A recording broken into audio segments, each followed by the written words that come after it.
This is SSN. Story Studio Network.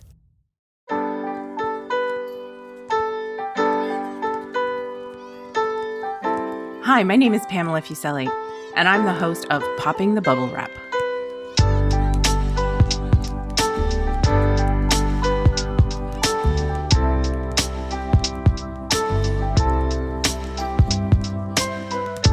Are you the person in your family who worries about the safety of others, about buying safety products and using them?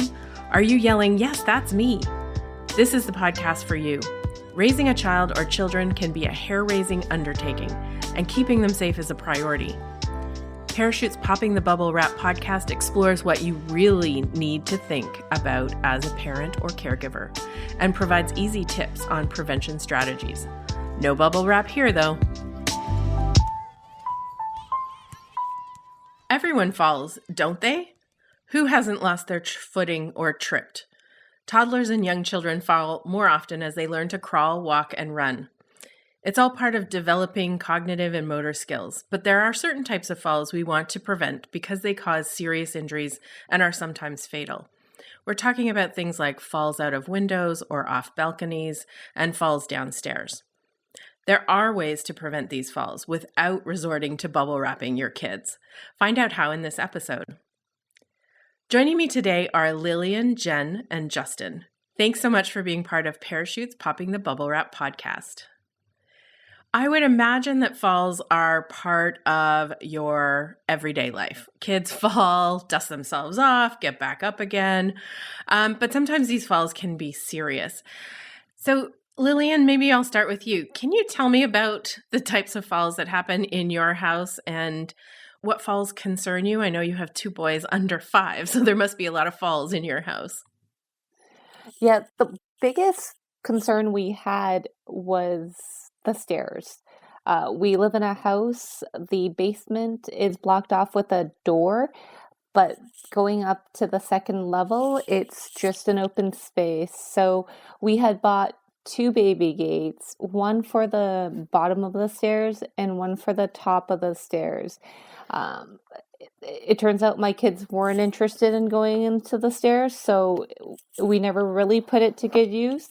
But buying the baby gates was challenging. We had bought the first one, and it had these little diamond holes in it, and my older son, he decided that it was a climbing wall, so he would put his little fingers and toes into it, and we didn't realize as adults when we bought it that their little hands and feet could possibly fit into those little holes, but they can. So he used to climb it, not to go down the stairs, but just because it was like a climbing wall for him. The other one was a solid gate. That one was great in that you can't scale it, but wasn't great because he would throw his weight against it, and eventually he would just push it over, and then when he knocked it down, it was, "Congratulations, look what I did." He would proud tell of us himself. about, yeah. So that was with the stairs. We did have a fall at our house. My older son fell off his change table. Right.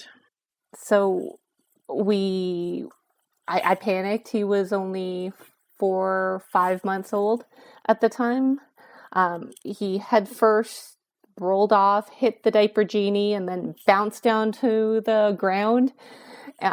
And so I panicked, thinking I killed my kid, but he turned out to be okay. No concussion, nothing broken. I think it was just, he was shocked. I was more scared than anything else. Yeah, I can imagine that would be scary. And Justin, I see you nodding and smiling to Lillian's story. What's your experience been with falls in your house? You have a couple of young children. Yeah, so we have a couple different options for where they'd like to play it dangerously. We have a playground out back, and then our stairs are carpeted, which we've been looking to get rid of that carpet for some time now, but we haven't done it yet. So on the carpeted stairs, as you turn around the corner, there's a ledge there that's a little slippery, and it's been not just the little ones falling down that one. So from time to time, if you're wearing socks or if you're kind of in a hurry, and you step on that little bit of an edge, you're just kind of you're scooting right out from under you. So that one's got us a few different times, and when the girls have fallen from there, it's kind of like a 4-step landing from there, and it's just a bit of a tumble. It sounds louder than it actually is, and that's one that we still need to solve for, and getting just hardwood put in there is kind of our goal. The other one is the backyard. We have the playground. It's not a sort of run to Toys R Us and put it together type of playground. It's more of one of those, hey, I have a wooden playground that I made some time ago. Would you like this thing? And I reinstalled it, and it's a little wonky, but it holds up. It can hold a grown man, but I'd say it wouldn't pass a lot of safety ratings, but the girls have been great when it comes to playing and climbing and getting stronger using that. I think the only person that's really fallen off of that is me. But yeah, I think there's I put in some safety posts so that when they're up in the landing part of the play area, they won't just be hanging out and feel like they can just fall out. There's a bit of safety precaution taken with an extra railing that they can hold on as they climb in. It does have some wooden ladders, more of like a rope ladder that they could, once they got strong enough, they could use, but when they were younger, they wouldn't even think about it, so they climbed up the actual slide and seemed to be working for them. We kind of wanted to take let's treat our girls like they can get messy, get bumped up, pick themselves back up. So we were okay with some minor falls and not, overprotecting them in that way, just making sure that the big ones were accounted for with the stairs. So we obviously have like the baby gates and things like that at the top of the big stairs inside the house, and for the basement as well. But they've seemed to have used the awareness of the dangers associated with the playground to associate that with any of the other areas in the house where they might fall. There has been some funny falls over top of our couches, the way they're situated in the living room, where one of our daughters, I have 2, 5 and 3, the 3-year-old fell over, sort of mimicking what the 5-year-old was doing, and she just kind of got stuck in between this. See, that the toys me. And in between the toys and the with her feet up, still hanging kind of up on the side of the couch. So that was really the scary one, where it's that scares me a lot, because I did exactly that when I was actually my daughter's age. I was about 2 and a bit, and I was out of a bath, soaking wet, naked, ran onto the couch, and I hydroplaned off the top of it. Yeah. And I went over the side, and I came up, and my arm was bent all the way in the middle. I had a pretty nasty green stick, or the fracture that needed reset. And so couch safety, especially, there's something about furniture and playing on furniture that's always been a huge fear of mine, because I don't, as a parent, want my kid obviously to break an arm, but I also have been a kid with a broken arm, and it definitely ruins a summer. Yeah. And unfortunately, I mean, what we have done is, and I'm looking around my basement right now, and I have a pickler triangle, we have a climbing wall, we've got another smaller climbing wall. Our philosophy has really been that we think it's important for her to have that spatial awareness. And so we actually tried to incorporate as much safe danger into her play space as possible, so she could, practice the climbing and practice falling, which sounds ridiculous, but it, I think it's a life skill that I'm hoping she carries forward, as she continues to grow and thrive. Yeah, no, that's good. The whole practicing falling, I think it's good for them, right? They learn how to catch themselves. They learn how to, and if you protect them too much, they don't figure that out when they have the real falls. Yeah, you're right. And I think your stories tell us, we buy couches to sit on and watch TV and sit on when guests come over to have a chat, but kids see the things in our houses so differently in our homes. And they'll use it for play, right? I just brought up home in batches because we bought them a bunk bed. And I just left it in the hallway to come to work. And my wife sends me a video of them just launching themselves off this mattress in the hallway right now. They just see things different. Yeah, they do. That's fantastic. Jen, you talked about, that safe danger, which might be, counterintuitive to some parents. Did you have to sort of train yourself? I'm thinking about the reaction because some of our, when our kids, when they fall down and get hurt, they look to us like, oh my gosh, should I be crying? Am I hurt? And it really depends on the parent's reaction. What was your reaction initially to some of those safe danger experiences?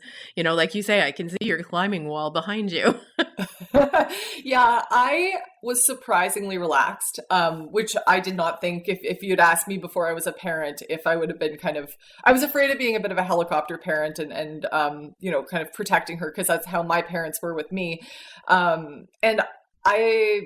It actually has bothered me when my father would come over, for example, and my daughter would be within 2 feet of a coffee table and he would have his hands up like, what if she falls? What if she hits her head? What if she this? And I was surprised that I was the one going, so what if she does? Like, as long as she's not hurting herself, I think it's really good for her to kind of learn. So I was surprisingly calm. But the thing is, when you introduce, like we bought this Pickler triangle when she was about 6 months old, she wasn't walking. She was crawling, I guess, but she learned to walk and she learned to climb almost at the same time because she was pulling herself up onto it. So it's not like she all of a sudden went to the top and fell off. I really liked the fact that we had her engaging with this kind of safe danger really early because it gave her a chance to kind of practice those skills slowly, and that way she's not launching herself over the top of it because she's 2 and has never seen something like this before and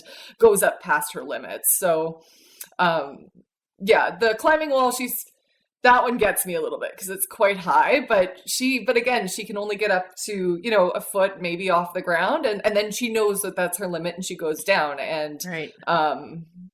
There's been no incidents related to either of those two kind of safe danger play. Mm-hmm. Yeah. So Lillian, what's your reaction when your kids fall? Are you chill like Jen is, or do you have to kind of hold yourself back when something happens? I am very honestly the opposite of Jen. I panic. I'm one of those mothers that just, is my son breathing? Is he conscious? Is anything broken? Unfortunately, I panic. So I normally have to take a breather. So I wait 3 seconds before I go and approach my kids, simply for me to collect myself, not so much for them. My husband is the opposite of me, so it's a good balance. He's very much, they'll be fine. Look, he can dust himself off. Right. I didn't have this as much with my older son because he was a rule follower and he would listen. He understood what no meant. He understood what was acceptable, what wasn't. Whereas my younger son takes everything as under consideration and as a suggestion. He does not care for rules. So he'll climb and scale whatever is within reach. Most recently, he started climbing out of bed. He takes his crib, it's the lowest setting. We had to actually turn his crib around so that the higher part is on the outside and the lower part is right against the wall. But he managed to pretend he's an airplane because he likes airplanes and flying, and he pushes his little body up onto the side rail where it's curved. And he balances on his arms and he puts his body flat like an airplane. And of course, that one time he went head first down into the ground out of the crib. And my husband had to deal with it because I was ready to run up and pick him up and inspect him for bruises and cuts and such. And he was fine. It's hardwood floor upstairs, so like Justin's example, the sound is much worse than the injury. But it's that initial panic reaction of my kid's just flown out head first into the ground. Yeah, literally flown out of the crib. Justin, what's your reaction when a fall happens in your house? I listen. I know their sounds now, so because they have so many different opportunities to fall, and for me to have worked on this, I now know when it's a big fall and when it's sort of them playing it up a bit and just kind of looking for attention. Maybe not attention. I think they're like actually maybe feeling something, but I know what their cry is when it's like a seriously, this is a new pain cry. And then I pay a lot of attention to where that fall happens. So if it's in a new environment that they're not used to, I will be quicker in my response time to getting to them. Whereas if it's something that I think they do all the time, or something that's, I think they're just kind of coming to bearings with themselves, I give them a chance to find themselves, calm themselves down as best as possible, and then I'll stroll over and see how they're doing and have them sort of do a 3-point test and, where's the pain? Can you touch the pain? How's that feel? Can you rub it? All right, stand up. I think when I was a very, very young parent, I used to just run over and grab them, and I learned really quickly that it's important for you to understand that even you just grabbing them could cause more harm. So just having a sense to assess is important. And now I assess through the sounds they make immediately. So yeah, that's been helpful. Yeah, looking at your reaction too, I think informs what they think their reaction should be. Big time. They look at you and they're just like, should I be like panicking right now? Or am I good? Am I good? Yeah, in most cases, they're good. And we've been blessed that, no serious falls have happened so far, but it's scary. And, once you get in better awareness of, what those sounds are within your home, I think that changes things. Right now, our biggest concern now is we just got that bunk bed, as I mentioned. Right. So there's a whole new, I guess, buffer zone of where these falls going to come from and how are they going to adjust to that height. So yeah, and sounds that you might hear for sure. Yeah, that's going to maybe cause me to hop out of bed a little faster this time. Well, thanks so much, all three of you. This has been really interesting. I know parents listening will have very similar situations in their home and relate to what you've shared with us around falls and how you've dealt with them, how you've encouraged your kids to still be active and engage in activity, but really being aware of what can cause serious injuries. So thanks for joining us today on the podcast. Thank you for having us. Yeah, thanks for having us. Thank you. November is Fall Prevention Month. Find key tips to prevent children's falls at parachute.ca/childfalls. That's parachute.ca/childfalls. It's time to open your parachute. Sandra Newton is the manager of Child Safety Link in Halifax that's committed to reducing the rate and severity of unintentional injuries to children and youth in the Maritimes and in the Atlantic when appropriate. Welcome, Sandra, and thanks for joining me on Popping the Bubble Wrap podcast. Hello, Pam, and thanks for having me. I'm sure what we heard our parents discussing is not new for you. What stood out for you when we were talking about some of their experiences in their children falling or the prevention steps that they took? Yeah, it is always interesting to hear what parents and caregivers do to help prevent those serious falls in the home.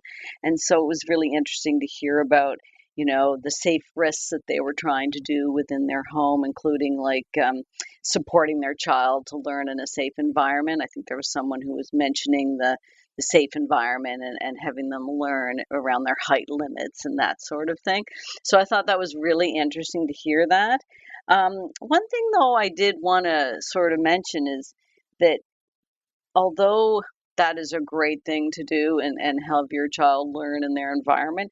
It goes back to children when they're quite young, is that they really rely on you for safety, for them to be safe. And so they may not quite understand the consequences of what they're doing. So I think it's really great to give them a safe environment. Obviously, you want them in a safe environment, but not to sort of forget that you are there to protect them. So as someone else mentioned, they use different things in their home in different ways, not as intended. And so, just to keep aware. I often think back of dresser drawers. Children use them as stairs, and those could fall on you. So that's okay if you're in a safe environment, but you need to secure that piece of equipment. So I think I just wanted to bring that up about the importance of still understanding that your child may not totally comprehend the consequences of their actions. Right. And there are things, I think, in the home that parents may or may not think about as potential fall hazards that may cause serious injury. We talk about, falls downstairs and things like that. But there's also, falling out of windows or off of balconies. What are some of the main causes of those serious injuries that the parents really need to pay attention to? Yeah, so children fall at all ages, of course, and as we've talked about before, we want children to learn and grow and learn from their environment. However, when you're a little baby, you don't quite understand the whole concept of falling. You're just a baby. So we do talk to caregivers about, things like not changing their baby on the bed because they could roll off the bed at any time, and that could cause a significant injury. They might say, oh, that's the first time they ever rolled, but there's always going to be a first time, and so it's unexpected. And so, you really, we recommend that you change them on the floor. And in my own personal experience, I had twins, and so it was always very challenging. And I know I always mentioned to my husband, don't change the children on the bed. And one day he did. And later on, he said, yeah, they almost fell off. I couldn't believe it. And I thought, yeah, that's why I told you not to change them on the bed. And so I guess he just hadn't thought of that. He just realized, oh, that's overreacting. But no, it actually is, it can be significant. And as they get older, obviously the falls down the stairs is really important. But as we mentioned, climbing and exploring, so falls out of windows can be very serious. Obviously, especially if you're in an apartment complex or a bigger complex. And so we often talk to parents about screens in the windows. Often it's thought that, oh, they'll protect my child. My child won't push through those screens. But as you know, they can very easily push those screens out. And then we've heard of tragic circumstances where a child has been significantly injured from falling from a major height. Yeah, I think people don't realize that the screen is just meant to keep the bugs out of the house and not keep people from falling out of the actual window. Yeah, and you often hear caregivers say, oh, I never thought of that. And that's something at Child Safety Link, in a way, we just don't want to hear that, to say, we want parents to understand all of these situations. So there's never that looking back with regret, thinking, oh, I just didn't know. So we do try and provide those, somewhat, they're significant tips that are very important. So falling out the window. So if your child's playing on the sofa, if you've got a sharp coffee table and they're quite young learning to walk, they could really hurt themselves walking into or falling into, either from a height or from the floor, right into that coffee table. So we often talk about, when they're in that toddling stage, to remove your coffee table. We did that. We just got rid of the coffee table because it was just, as they say, an accident waiting to happen. So we're like, we didn't want that to happen. It could have been a serious eye or head injury with those pointy coffee tables. So that's sort of another kind of a fall, but still could be a significant fall.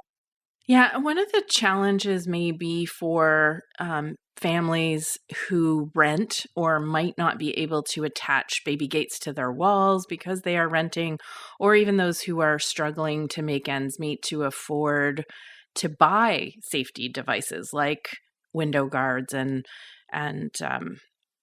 baby gates and corners for their coffee tables and things like that. What are some suggestions, or what are some of those issues or solutions that these families can take to help to keep their kids safe from falls? Yeah, this is a significant challenge, and a child safety link, we have heard that financial and other barriers for families, including, like you say, the cost of purchasing baby gates. And in fact, a few years ago, we had some focus groups at Child Safety Link, and that was really reiterated that, that financial barrier is significant. And as you know, gates can be expensive. Mm-hmm. And as I just mentioned, I had twins, and I found from my own personal experience, buying all that baby equipment at once was really hard financially. And so, obviously I work in this field. I know it's exceptionally important. And so, I made it happen. But, some families may not have that ability to do that. And we really recognize that. We also don't want families, though, we've also heard that they feel guilty that they can't. And that's certainly not something we want people to feel. So I know that families and caregivers are doing everything they can to keep their children safe. And I know they're already looking for sales and coupons and looking for deals. So that's, I think that's an obvious one. I know people are already doing that. We also know that some communities have social media sites that are devoted to community members actually giving away things, or other sites that I guess are like flea markets to give things away or buy or sell. And that could be a really good avenue. However, there are some important tips. I guess I just want to state that although secondhand might work really well, you just have to make sure of several things. And one is to make sure that the gate actually works and there's no broken parts. That's sort of another obvious piece. But checking for recalls is really important. Several safety products, such as cribs and baby gates, have been recalled due to poor design, and I know you know that, but I think that's really important to state. And we know that gates made before 1990 might not be safe to use because of design. And gates that are shaped a certain way, like if they have the diamond shapes or the V openings, those aren't safe. I think that's what was used in my day, and those caused a lot of problems.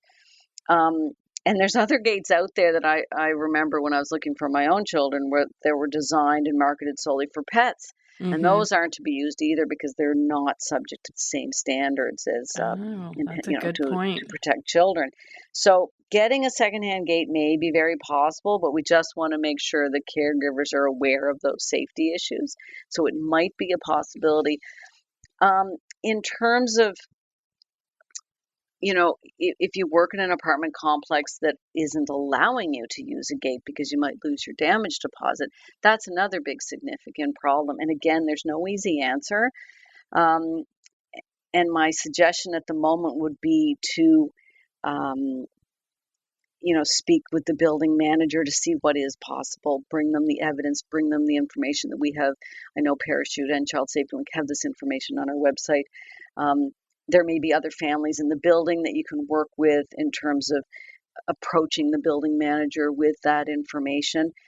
Again, another challenge we've heard is that not necessarily everyone has the internet and access to our website. So I recognize that as also an additional challenge. And so visiting some local agencies such as family resource centers may be a way to get that information and that extra support. That's really good advice. And I think you make a good point that especially for your first child, there's so much that you can buy. You don't necessarily need all of those things, but there are some key pieces of furniture or products that you really should have for your home that will protect your children from serious falls. And you've given us a lot of good tips If I could give another one, is that if you're having a baby shower, often it's thought of to get the small baby gifts, but perhaps you could ask for safety products that might be needed in a year or a little bit down the road, but you could ask for the baby gate and the other things at this time. Now, if storage an issue again, I know that might pose other problems, but if possible, you might be able to ask them as a baby shower option. That's a good tip. Lots of good information. Thanks so much for joining me. Oh, thanks so much, Pam. Always lots to talk about. That's true.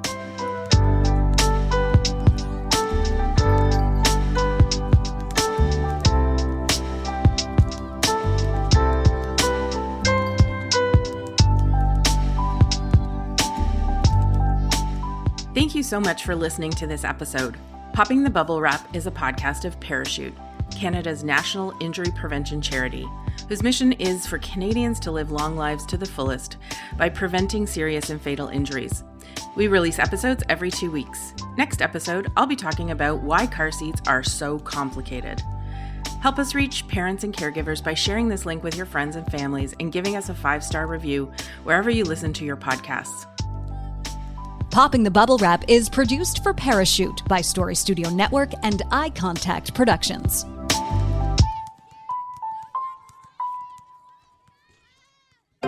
This is Story Studio Network.